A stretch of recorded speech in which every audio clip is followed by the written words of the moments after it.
Hey, love muffins. It's me, Keisha, and I'm here with this week's All Tea, All Shade, Reasonable Doubt, Season 3, Episode 10 review. I gotta say that this season finale episode was excellent. It was so much happening that I did not see coming. And this is why I'm obsessed with this show, because as a writer, I love shows that challenge me and that make me think and that I just cannot easily figure out the plot. And I feel like they did that this season with so many different plot twists and the character development, the backstories, everything was just chef's kiss.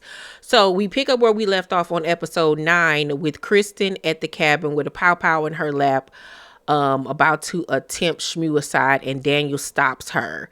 And as she's about to tell the story about what happened the night of Wendy's unaliving, he gets the text message saying that the verdict is in. So they rush to the courthouse.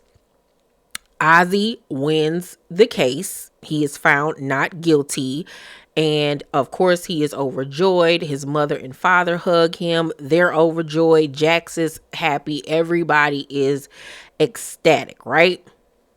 So, after the big win in court, Jax finally meets up with her little sister Chelsea, and they take a walk and they talk about Eddie. And Chelsea tells her that Eddie came back into her life to use her financially and that she didn't want to be involved in it. And she gives the sob story about how he really wasn't a good father to her and how she wants to get to know Jax and all of this stuff. So Jax is like, oh, word. So that's why he came back in my life, for financial reasons. Okay.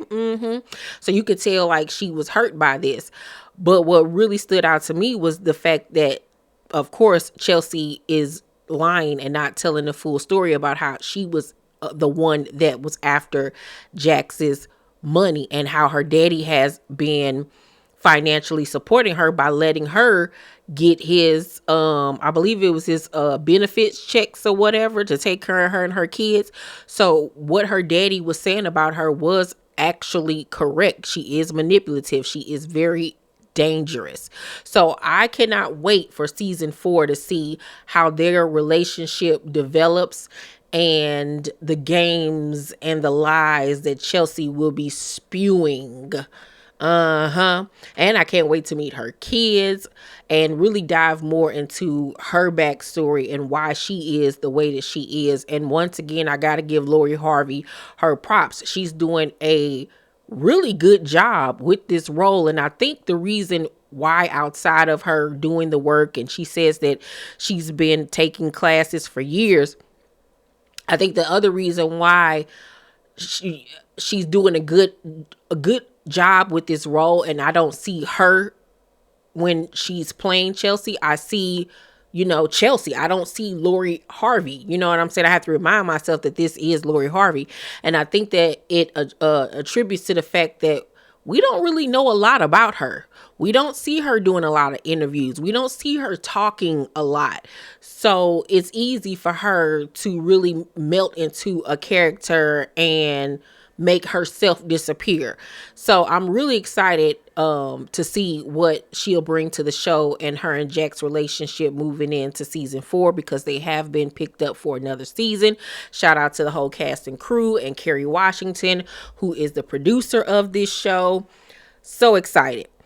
So Jax confronts her daddy and tells him, I met with Chelsea and she told me that she was using me financially, and he cops to the fact that yes, he was, trying to, get money for her or whatever. I can't remember everything that he said, but of course she was hurt, and she says that the reason why she met him in the particular space that she met him at, which was a funeral home, is because she has always feared one day that that's where she's gonna end up with him, unalived or whatever.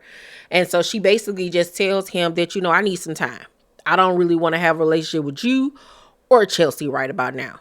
You know what I'm saying? Which I think is very smart. And I'm happy that she didn't just fall into a relationship with her sister and just going to it blindly and playing the fool because she does have so much going on in her life. And Eddie didn't have no choice but to respect that and just back off. You know what I'm saying? And of course, it's going to pick up in next year in season 4. So Azie has this big old party after the trial at his crib with friends and his homeboys and girls, and it's just mayhem, right? And Cordell, who plays one of his close friends on the show, is there, and he like, look, we about to party. He does a bump or whatever, and he asks Ozzy, does he want some? He was like, nah, I don't really want that.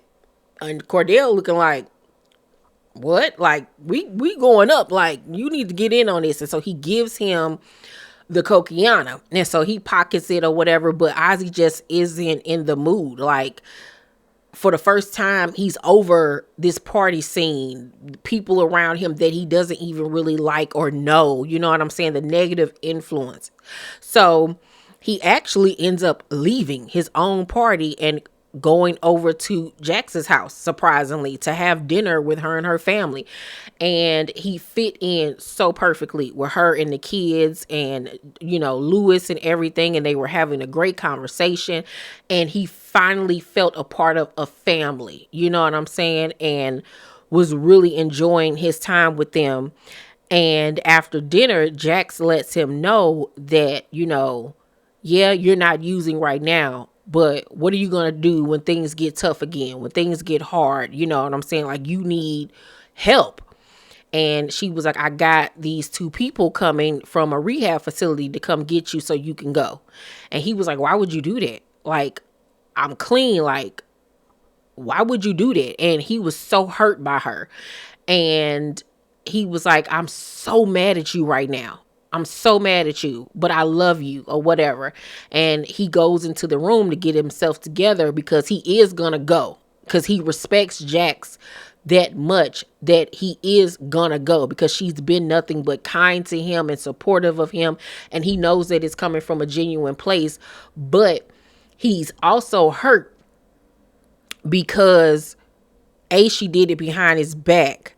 And he had already made up in his mind the changes that he was going to instill moving forward. And I think that he was hurt because she didn't trust him enough to be able to make proper decisions for himself.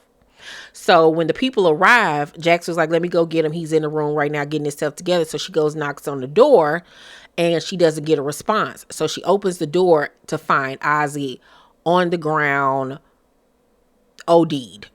He has OD'd, and she is hysterical. So I was right. I went back and forth. I thought it was going to be the mom. I thought it was going to be Naima, but I also put his name out there as well. So he ended up ODing, and she just broke down crying because she felt like it was her fault. She really felt like it was her fault and that she pushed him too hard. And that same night, she ended up finding this list that he had of things that he planned on doing. One was like, I think, going to the grocery store, having a pickup game. And then the last one was having more family dinners. And you know that the family dinners was with Jax and her family because he had considered them family now. And it just made her break down even more. Like, oh my God, this is my fault. I pushed him too hard. And shout out to the actor that played Ozzy. Like, he embodied that character. Embodied him. He took us on an emotional roller coaster this season, being one of the antagonists of the show, the central focus. He did a phenomenal job. Like, his performance was so good that he needs to get nominated for Emmys and Golden Globes and Critics' Choice. Will he? Probably not, because they don't ever look at our performances as, great impactful performances, but his performance was so great. Kudos to that young man. I pray to see him do bigger and better things. So the next scene after that, we see everybody at Ozzy's funeral, which is just so sad. And we get confirmation that he was going to go to rehab that night. Jax is blaming herself, but her husband and everybody's just telling her it's not your fault. It's not your fault. He was an addict and he wanted one last look hurrah before he went off to rehab, and he just did one too many. Simply just did one too many, and his body finally gave out. Because remember, early in the season when he OD'd, he had his sister there to give him that whatever, the little sniffing stuff or whatever, to wake him back up, but this time it didn't work. His body just completely gave out. And at the funeral, we see Monica's character in the I want to say stands, but outside the barricade with the fans, because of course she was not invited to the funeral, and her and Jax make eye contacts with each other, and it's just a stare. You know what I'm saying? It wasn't one of hatred for real in that moment, but it was a stare and a glare at each other. So we find out at the repast that Rosie had actually invited Azie to dinner that night as well, but he didn't choose her. He chose to go with Jax. And that really crushes her because he chose her over his own mama, and it hurts his mother to know that too, that he looked at her more like family than his own flesh and blood. And you understand why a few seconds later when somebody from the industry calls her name and wants to talk to her about business, and she rushes over to do it. It's like your son ain't even in the ground all the way, and you're still worried about the show, the entertainment of it all. You know what I'm saying? Staying in the spotlight, the money, the fact, like, she's just terrible. She's just a horrible, horrible mother and a person. Just truly horrible. Horrible. And Jax was just looking at her like, you lousy piece of shit. So then at the repast, Jax confronts Kristen about what happened for real, the night of Wendy's unaliving. And Kristen slips up and says that she thought she and Azie would be okay because they knew that they were innocent, that they were the innocent ones. And Jax was like, wait a minute, what you just say? What does that mean? So Kristen actually retells what happened that night. And we don't get to see what she tells Jax in that moment because they wait for Kristen to go and confront her father, who's sitting alone drinking. And she tells her dad, her dad tells her that she failed at protecting Azie because that was her one and only job in this family, was to protect him, to keep an eye on him, and to be the family fixer because she wasn't good to do anything else. Like, he literally talked to his daughter like she was an employee, like she was a bitch off the street. He had no value in her, and she was just simply a body, a thing to him. Like, he was truly a monster. And remember how I told y'all, the person that did it is always the person that they don't focus on for real throughout the season. That's a key thing as a writer, that the person of interest is always the character that they really don't ever focus on. And so remember early on in the season, I was like, it might be the daddy. I feel like it's the daddy, or I felt like it was Kristen, or I felt like it was the doctor, right? Characters that they weren't really focusing heavy on in the beginning of the season. It's never the person that is outright in the front. Rarely is it the person that they focus on a lot. So he was always there hiding in plain sight. And so the daddy says that he was the one that had to shut Wendy up because Kristen didn't do her job, pretty much.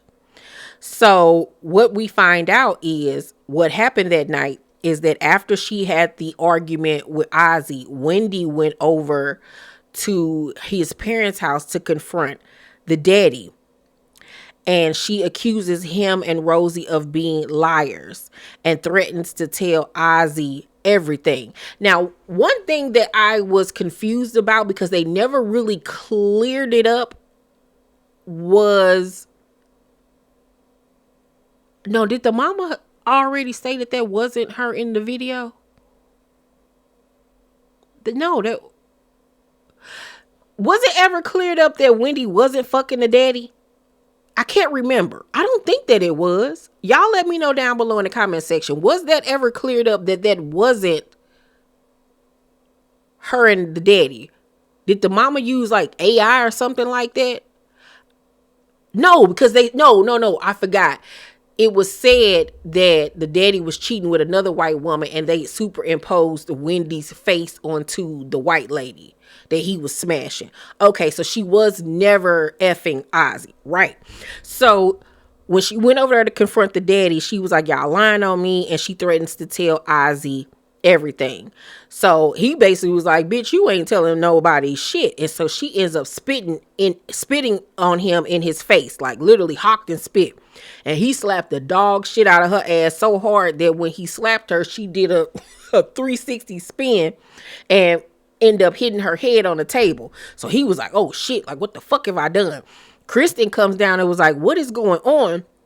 Sees Wendy on the ground, and the daddy was like, we got to get our body out of here, because he didn't know if she was dead or not at this point. He was like, you gonna help me? She was like, and he was like, yes, the fuck you are.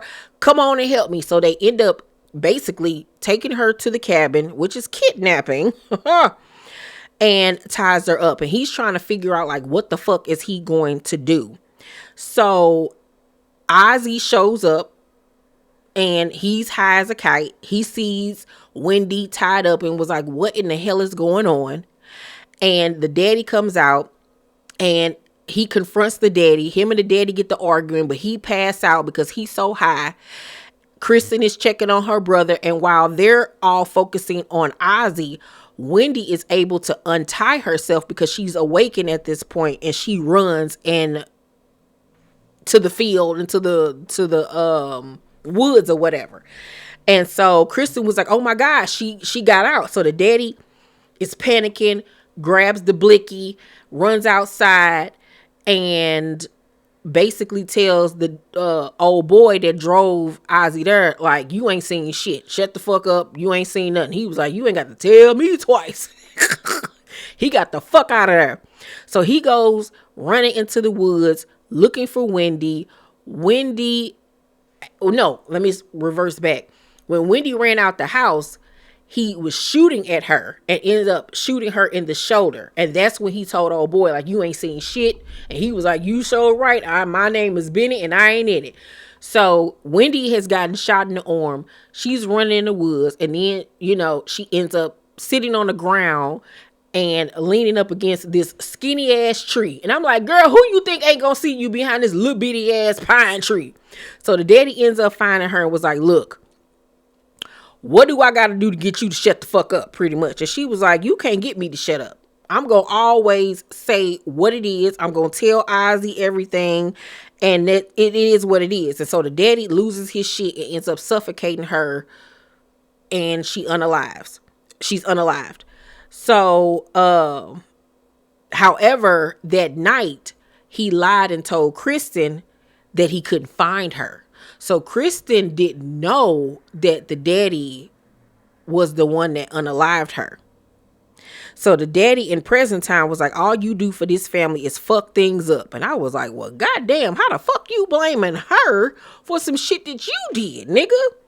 So little did he know that the whole time she had her phone on, and that the police were listening to the whole entire conversation. Jax come in and the police arrest his ass, and the mama is watching as he's arrested, and she just staying there. Because remember, she can't stand his ass anyway because he was cheating on her with a white woman. So the whole time it was the daddy that unalived her. Yeah. I wish that they would have gave him more of a reason to unalive her, because when you really think about it, it was just him being kind of like low-key crazy. or like just a ain't shit ass nigga. Because when you look at the situation, it was the mama who superimposed Wendy's face onto his mistress. And I can't remember, did the daddy know the mama was even gonna do that? I don't think he knew in the beginning.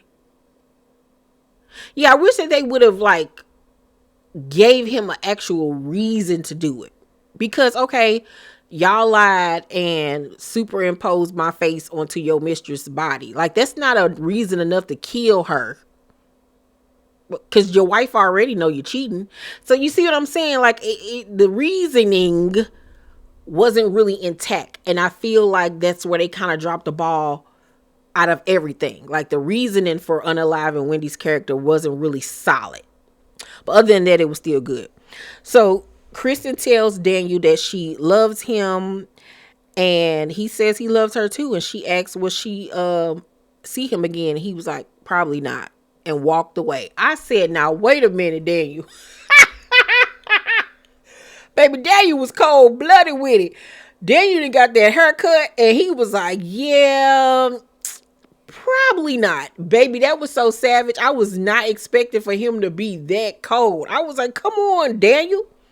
So back at the office, Bill has been made partner. And Jax is told about the acquisition. And Jax was like, well, now wait a minute. How y'all making him partner without even coming and talking to me about it? Nobody told me about this acquisition. Like, oh, so all y'all on some bullshit and snaking me. Got it. So Jax leaves out, and Bills follows her and tells her that he told them, you know, that they need to respect her. But she looking at him like, fuck nigga, you ain't gotta do nothing, because at the end of the day, you telling them to respect me, but nigga, you don't really low key respect me either. You been playing me this whole motherfucking time. So she goes to her office and she is pissed off. And then she stands there and she looking around her office, and she had that, you know what, you show right face. Next thing we know, we see her stomping back out in her red suit, honey. She goes and gets her a motherfucking box, bitch. And Bill sees her with this box, and he kind of like looking, but he steady talking to the partners because they're all congratulating him. And Jax goes back into her office while Mariah Carey's song Spread Your Wings, I believe that's the name, plays, which was perfect. And she pack up her shit and she leave. She's finally like, I have had enough of this bullshit. Fuck these crackers. Y'all got me fucked up. Y'all need me more than I need y'all. Let's see how y'all do without me. And I cannot wait for next season to see how it's gonna be without Jax there. Because remember, she kept on reminding them niggas, I'm the one that keep the lights on in this bitch. She had a lot of the clients, and I can't wait also to see if a lot of her clients are going to leave and go with her. And what will be very interesting is seeing her go head to head next season with either Bill or somebody else from her old firm. That's going to be very interesting. So at Lewis's job, he ends up firing the little black dude who's been getting over. And dude tried to threaten to sue him for wrongful termination. And Lewis ain't having that shit. He already got his I's dotted and T's crossed. And I was so happy to get rid of that nigga because I was so sick of him. I was like, oh my God, this nigga is the worst. So in the end of the episode, we see Rosie doing press because she has learned absolutely nothing. She has learned absolutely nothing, okay? Bill starts work as partner at the firm. Jax starts her own law firm. And we see Stacy with Bill and tell him that he got to be the black woman loving Bill that she knows. And he was like, I want to be that too as well. So they're still fucking around. And I want to know how this is going to play out with her and Jax next season. The fact that she's still messing around with her op. Because with Bill, he's not a horrible guy. but he's not a great guy. He's flawed. He's flawed at the end of the day. I don't think that he's a straight villain. You know what I'm saying? But he got characteristics that he needs to work on. So I think at some point they might be able to be cool with each other, but just not right now. Jax and Lewis and Daniel are at the office preparing, setting everything up when the door opens and a woman comes in with some dried raggedy braids, a hoodie on, some pants and shoes, and she's holding a pow pow. And they all look and they like, what the fuck? And then next thing you know, a shot rings out and fades to black. So the person that came in was Monica with a pow pow because she's angry because Jax ruined her life. You know what I'm saying? Like, she ruined her. I'm pretty sure that nobody in the industry wanted to work with her anymore. Azie's gone. And to her, Jax did all of this. Like, Jax ruined her life and she wanted revenge. But we don't know who got pow pow because we see Lewis kind of like trying to push Jax out the way so he could have got pow pow. Daniel could have got pow pow. Jax could have got pow pow. I'm looking like, Jax, I know you tired. Jax live a dangerous life. She always involved in some mess. Season 1, you got kidnapped by your lover. Like, you already done went through traumatic experiences. Your mama just survived cancer. Like, girl, what is going on? I think, who do I think that's going to end up getting pow pow? I don't think it's going to be Jax. I think she going to miss. I think it's going to be Lewis that end up getting popped. Do I think they're going to unalive his character off the show? Maybe. I wouldn't be mad at it because y'all know I don't see it for Lewis and Jax. I want her to be with somebody else. That would be an interesting take going into season 4, like where everything in her life has changed with her starting her own new firm, dealing with the unaliving of her husband, and Azie being a single mom, her sister coming into her life, which makes her vulnerable, dealing with her mom, dealing with her dad. I think that would be very interesting to see. Do I think they're going to take his character off the show necessarily? No. But I think it's going to be Lewis that end up getting popped. Yeah. Now, as far as Monica's character going into season 4, do I think it'll be like a trial or anything like that? No. But I think that we will see her character be brought to justice one way or another. And I can't wait to see like what's going to be the next big case for next season. Super excited about the show. Can't wait to see where everything is going to go. I'm going to give the season finale episode A-. And the reason why I'm going to give it an A- is because of the reasoning behind Wendy's unaliving not being really solid enough for me. But other than that, I think everybody did a great job this season. I think that this season for me was my favorite season thus far of Reasonable Doubt. And I just hope that moving forward, this show continues to get better and better and better each season. Overall, I'm going to give the entire season an A. I think that everybody showed up and showed out. Love where this show is heading and what they have done thus far. Y'all let me know what y'all thought about the season finale episode. Let's talk about it down below in the comment section. You guys, please make sure to check out my Shein Big Curve pre-promotion sale video. Right now, Shein is having one of their biggest sales ever. Okay, you can get up to 90% off. 90% off. And you're going to get 25% off using my code. So make sure y'all watch the video so y'all can get in on those deals. And make sure you guys check out my Chanel sneakers video. Also, both great videos. Please make sure to watch them.